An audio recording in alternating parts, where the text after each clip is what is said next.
Hello and welcome to News and Views, a program where we talk about the challenges facing New York State with the leaders helping us meet those issues. Our guest this week is Senator Joe Robach. Senator Robach, I want to thank you very much for making time with us. Thank you, John. Glad to have this opportunity to try and fill in to the folks at home a little bit about what's going on here in the Capitol. Well, we recently had our State of the State address where the governor basically unveils his blueprint for the upcoming year. I'd like your views on what he had to say and if you had any concerns or you feel that other priorities need to be made. Well, there's no question that the State of the State message really is the opening salvo of the session, can set the tone for what direction we're going into, increase the likelihood of things happening or not happening. So it was very important. The governor, I thought, gave a pretty rousing State of the State message, for lack of a better term. There were 3 or 4 components of it that I thought were very, very important. And probably the one I thought was the most important, absolutely, what I was looking forward to hear was, as at the very beginning of the speech, Governor Cuomo stated, and I think a sigh of relief probably went out in Rochester and across upstate New York when he said, we again, for the second year in a row, will do a budget without raising any broad-based taxes or any new fees on businesses and services in New York. I think that is so very important, solely based on what I hear from the people I have the privilege to represent and people in the community. Everywhere I go across my district, obviously I hear concerns with people who are trying to make ends meet, have concerns about the economy. So I think this will certainly be good news to them.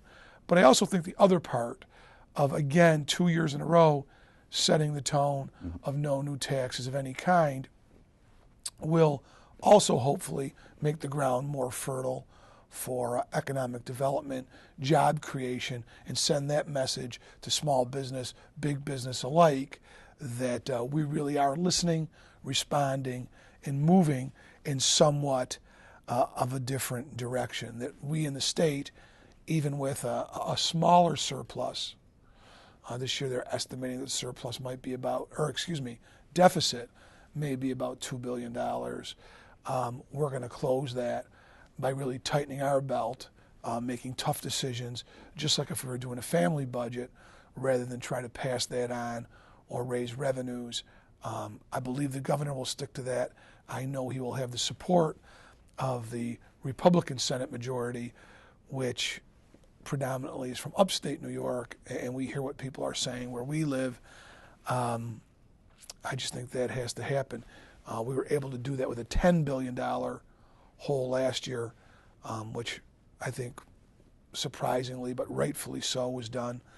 Certainly we should be able to do it with a $2 billion hole with the governor's leadership and him highlighting that right out of the chute, that that's the way we need to go. So that was first and foremost the most important thing.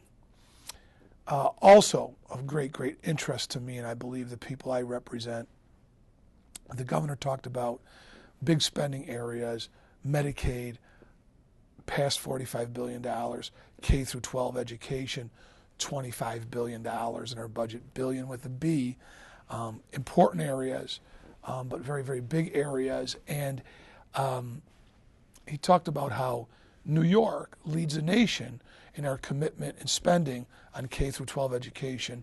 We're number 1 there, but we are 38th in outcome when graduation from high school is used as a criteria.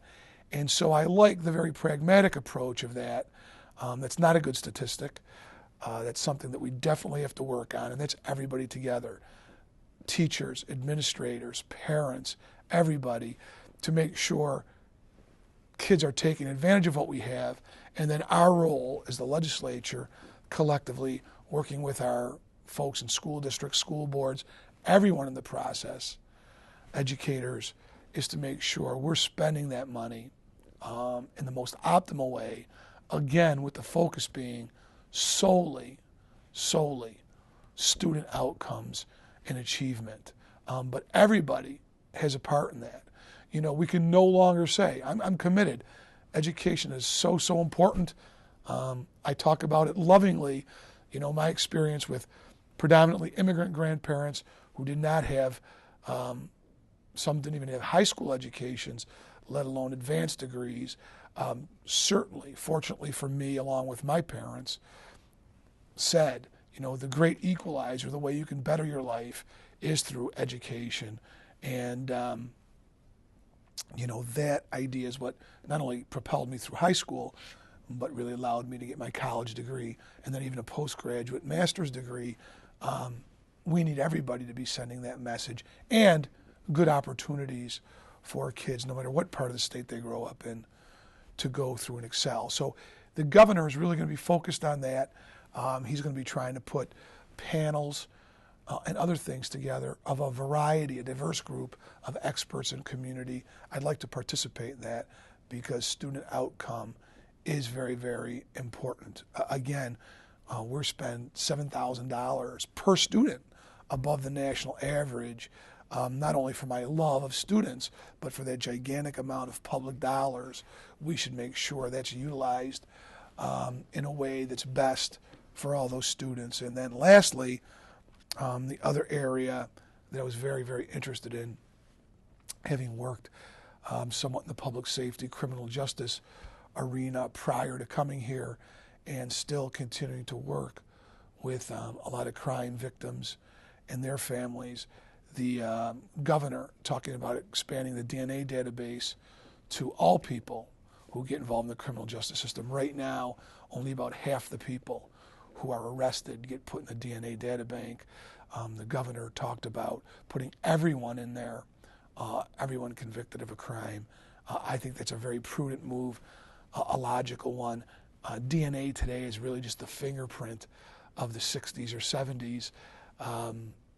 You give those when you have a job application, whatever it might be sometimes, who knows, but it makes all the good sense in the world. And I point out to people, too, that DNA has not only helped convict quite a few people who would still be on the streets, perhaps victimizing more people, sometimes in very, very brutal ways, I'll leave it at that, but it can also exonerate the innocent and really ensure that the system works as efficiently as possible to make sure we get the right people. So it's a tool that's very, very good. New York has kind of led the efforts in that regard. The time has come for us to expand that, and we never really had the support of Governor Patterson or Governor Spitzer before to do that. So I'm happy now that Governor Cuomo has said he will support that. I truly believe that will help decrease crime and get violators off the street even more quickly. It's fascinating. Not always, but a lot of times, people who will break the law in a serious issue also seem to be more likely to break the law in other ways. So maybe even a minor crime might be how that DNA gets in the database that may lead to them solving, where evidence is left, a more serious crime, or a more serious crime that's already occurred where DNA was found but there was no match. So this can be a great, great tool, and I'm very happy that the governor spoke of that. I was going to ask you, Senator, you've highlighted 3 or 4 areas that you thought the governor did well in. Were there any components of the state that you are concerned with or you want more details on? Absolutely. Whenever we have these speeches, people always say, what did you like? And they use the term didn't like. That's probably not the right word. You probably used better words. I'm a little bit wondering, where people got excited because the governor had thrown out a figure that over several years, we don't know how long that is, the city, Buffalo region will get $1 billion. I don't know how long that is, but that concerns me because I know we're holding the line and there isn't money in the budget. So I look at real expenditures in that budget year, though commitments are good and sometimes projects can be done over multiple years. And then I just focus on what's happening for Rochester. So there will be another round of $700 million that we can compete for in the Economic Development Councils next year. And then I was also very happy to find out of the DOT budget, a project many of us have been working on and advocating for in the region, the 390 Kendrick Road Exchange, which is a very big project, $100 million in total. We've already probably spent about $7 million of that in the earliest phases, with $93 million more coming, and the governor announced that last week.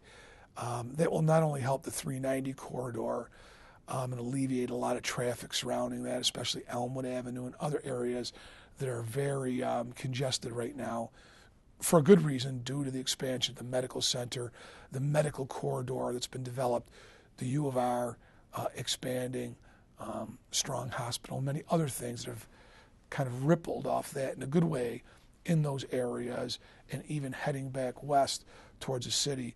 This will alleviate a lot of that traffic, make that get through there more efficiently, quicker, and hopefully a lot safer, as well as create those construction jobs, which really makes that a win-win for everybody. And then the other one, which I'm not sure the numbers are there, I'll be curious to see the governor's budget. He talked about a tremendous, huge undertaking project. I think he even said billions of dollars to try and make a new convention center in New York City, moving it from Manhattan, the Jacob Javits Center, to Queens, near Aqueduct, and making it gigantic. I believe the numbers they use, I'm not certain, but I think going by memory, they talked about the current one being roughly 900,000 square feet and taking 1 to 3 million, making it, if not the largest, one of the largest convention centers in the country. And I just hope that more of that money will be private, not public. And I'm assuming, and I hope, but I hope he'll talk about that more specifically in his real budget submission, which will be coming shortly, that there are some studies that would indicate that size and scope really will matter and attract that, because I always have some concerns that, that's still pretty big, 900,000 square feet, and I was sort of under the impression that one of the setbacks of the New York City convention site just was the cost to bring it there as opposed to other parts of the country, but hopefully that'll get hashed out. But again, this is an outline of where we're going.